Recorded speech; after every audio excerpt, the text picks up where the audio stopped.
Welcome to Dhanush kitchen. இன்னைக்கு என்ன பார்க்க போறோம்னா டேஸ்டியான பூண்டு மிளகு குழம்பு. வாங்க எப்படின்னு பார்க்கலாம். வடச்சட்டியில் கொத்தமல்லி ஒரு ஸ்பூன், சீரகம் அரை ஸ்பூன், பெப்பர் அரை ஸ்பூன், 1/4 ஸ்பூன் வெந்தயம், அரிசி ஒரு ஸ்பூன் போட்டு நல்லா ட்ரை ரோஸ்ட் பண்ணிக்கோங்க. ஸ்டவ்வை லோ ஃப்ளேம்லேயே வச்சுக்கோங்க. ஆனதுக்கப்புறம் மிக்சியில் போட்டு அரைச்சி எடுத்து வந்துருங்க. அப்படி கடாய் வச்சு எண்ணெய் ஊற்றிக்கோங்க. அதில் கடுகு, கடலைப்பருப்பு, உளுந்தப்பருப்பு போட்டுக்கோங்க. சீரகமும் கொஞ்சம் போட்டுக்கோங்க. சின்ன வெங்காயம், கருவேப்பிலையும் போட்டுக்கோங்க. நான் சின்ன வெங்காயமாக ஒரு கை அளவுக்கு எடுத்துருக்கேன்.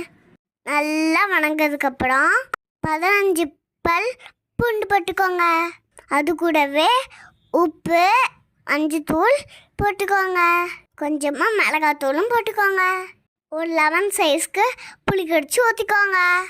தண்ணியும் கொஞ்சம் ஊற்றி நல்லா கொதிக்க வைங்க. இப்போ அரைச்சி வச்சோம் இல்லையா, அந்த பவுடர் எடுத்து எல்லாத்தையும் போட்டுருங்க.